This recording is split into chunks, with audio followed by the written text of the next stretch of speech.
اکثر ایسے لوگوں کی منگنی کر دی جاتی ہے جو ایک دوسرے کے لیے بالکل اجنبی ہوتے ہیں اور جنہیں اپنی شادی کی خبر اس وقت ہوتی ہے جب اس کے دن نزدیک آ جاتی ہے۔ شادی سے پہلے دولہے کی طرف سے دلہن کے رشتہ داروں کو، یعنی اس کی ماں کی طرف کے رشتہ داروں کو، اس کے باپ یا اس کے رشتہ دار کو نہیں، تحفے دیے جاتے ہیں۔ یہ تحفے دراصل اس لڑکی کی قیمت ہوتی ہے۔ شوہر اور بیوی دونوں میں سے کوئی بھی اپنی مرضی سے شادی کو توڑ سکتا ہے، لیکن متحد قبیلوں میں، مثال کے طور پر ایراکواز قبیلے میں، لوگ عام طور پر شادی کے بعد علیحدگی کو ناپسندیدگی کی نظر سے دیکھتے ہیں۔ اگر کسی بات پر جھگڑا ہوتا ہے تو گن کی بنیاد پر جو فریقین کے رشتہ دار ہوتے ہیں وہ بیچ بچاؤ کرتے اور دونوں کو پھر سے ملانے کی کوشش کرتے ہیں، اور جب ان کی کوشش میں کسی طرح کامیابی نہیں ہوتی تب کہیں شادی کا رشتہ ٹوٹ جاتا ہے۔ ایسا ہونے پر بچہ ماں کے ساتھ رہتے ہیں اور فریقین میں سے ہر ایک کو دوبارہ شادی کی اجازت ہوتی ہے۔ جوڑا بنا کر رہنے والا خاندان اتنا کمزور اور غیر مستقل ہوتا تھا کہ الگ خانہ داری کی اس کو کوئی خاص ضرورت محسوس نہیں ہوئی۔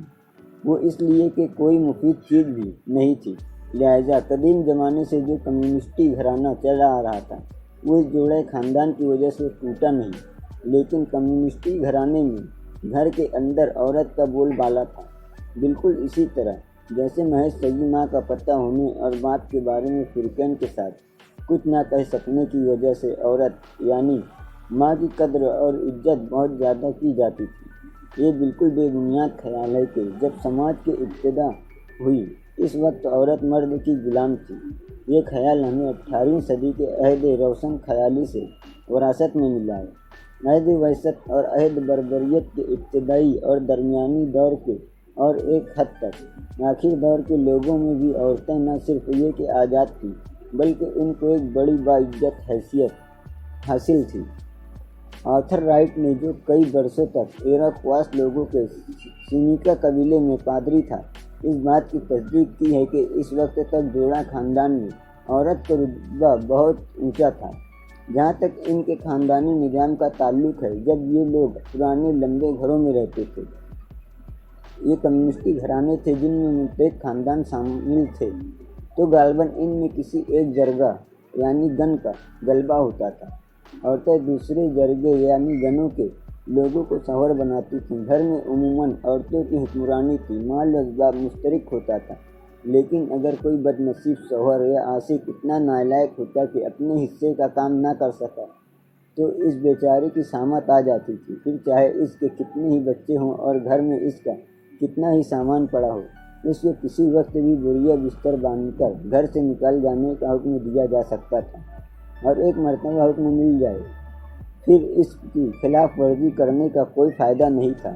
گھر اس کے لیے جہنم کا نمونہ بن جاتا اور اس سے مجبور ہو کر خود اپنے جرگے گن میں واپس ہو جانا پڑتا تھا، یا جیسا کہ اکثر ہوتا تھا کسی اور جرگہ یعنی گن میں جا کر پھر شادی کی کوشش کرنی پڑتی تھی۔ اور سبھی جگہوں کی طرح جرگوں گنوں کے اندر بھی یہی عورتوں کا بڑا اقتدار تھا۔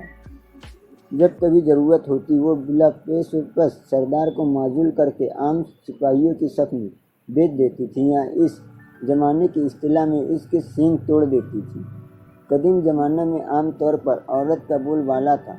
اس کی مادری بنیاد یہی کمیونسٹی گھرانے تھے، جس کی زیادہ تر عورتیں اور کبھی کبھی تو سبھی عورتیں ایک گن کی ہوتی تھیں اور مرد دوسرے سے مختلف گنوں کے ہوتے تھے۔ اس چیز کی دریافت کا سہرا بھی ڈاکٹن کے سر ہی ہے۔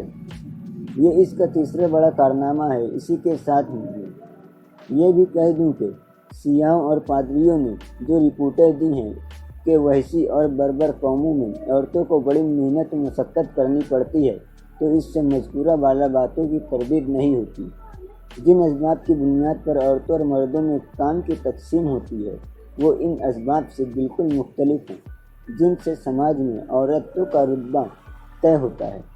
ان قوموں میں جن کی عورتیں اس سے کہیں زیادہ محنت مشقت کرتی ہیں جتنی ہم یورپ والے مناسب سمجھتے ہیں، عورتوں کی کہیں زیادہ سچی عزت ہوتی ہے۔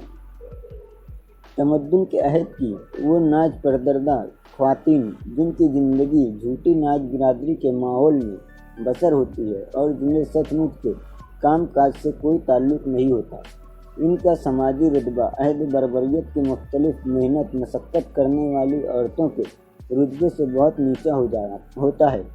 عہد بربریت کی عورتوں کو ان کی جاتیوں کے مرد سچ مچ مالکن سمجھتے تھے اور سماج میں دراصل یہی ان کی حیثیت بھی تھی۔ امریکہ میں اب گروہوار شادی کی جگہ جوڑا بیاہ مکمل طور پر رائج ہو چکا ہے یا نہیں، اس کا فیصلہ کرنے کے لیے شمالی مغربی اور خاص کر جنوبی امریکہ کی قوموں کے حالات کا زیادہ گہرا مطالعہ کرنے کی ضرورت ہے۔ یہ سب قومیں ابھی تک عہد وحشت کے آخری دور میں ہیں۔ جنوبی امریکہ کی قوموں میں جنسی آزادی کی اتنی مثالیں ملتی ہیں کہ ان کو دیکھتے ہوئے ہم یہ نہیں کہہ سکتے کہ گروہوار شادی بالکل مٹ چکی ہے۔ اس کے سارے اثرات تو یقیناً نہیں مٹے ہیں۔ شمالی امریکہ کے کم سے کم 40 قبیلوں میں یہ رواج ہے کہ جو شخص کسی خاندان کی سب سے بڑی لڑکی سے شادی کرتا ہے اس کا حق سبھی بہنوں پر ہو جاتا ہے۔ بالغ ہونے پر انہیں بھی وہ اپنی بیوی بنا سکتا ہے۔ یہ اس دور کی بچی کھچی نشانی ہے جب سبھی بہنوں کے شوہر مشترک ہوتے تھے، اور بینکرافٹ بتاتا ہے کہ جزیرہ نما کیلیفورنیا کے قبیلوں میں جو عہد وحشیت کے آخری دور سے گزر رہے ہیں، کچھ ایسے تہوار منائے جاتے ہیں جن کے موقع پر متحد قبیلے بلاکسن تفریق و امتیاز کے جنسی انتظامیات کی غرض سے اکٹھا ہوتے ہیں۔ ظاہر ہے کہ یہ دراصل وہ گن ہیں جن کی یہ تہوار ان بھولے بسرے دنوں کی یاد دلاتے ہیں، جبکہ ایک گن کے سبھی عورتیں دوسرے گن کے سبھی مردوں کی مشترک بیویاں اور ایک گن کے سبھی مرد دوسرے گن کی عورتوں کے مشترک شوہر ہوا کرتے تھے۔ آسٹریلیا میں آج بھی اس کا رواج ہے۔ کچھ قوموں میں یہ ہوتا ہے کہ بڑے بڑے بوڑھے سردار اور کاہن پجاری مشترک بیویوں کی رسم سے فائدہ اٹھا کر خود اپنا الو سیدھا کرتے ہیں اور زیادہ تر عورتوں کو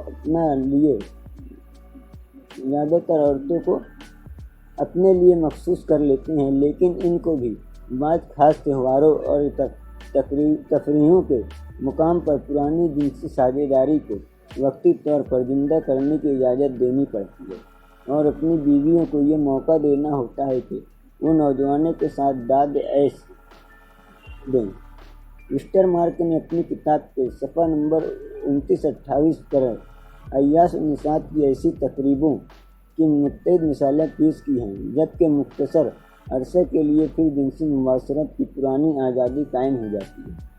مثال کے لیے اس نے بتایا ہے کہ ایسی تقریبیں ہندوستان کی ہو جاتی کے لوگوں میں، سنتھالیوں میں، پنجا اور پوتار جاتیوں کے لوگوں میں اور افریقہ کی کچھ قوموں میں ہوتی ہیں، لیکن تعجب کی بات یہ ہے کہ وسٹرمارک ان تقریبوں کو گروہوار شادی کی بڑی خوشی نشانی نہیں مانتا۔ اس خیال کو تو وہ سرے سے ٹھکرا دیتا ہے۔ ان کو وہ جوڑا ملنے کے موسم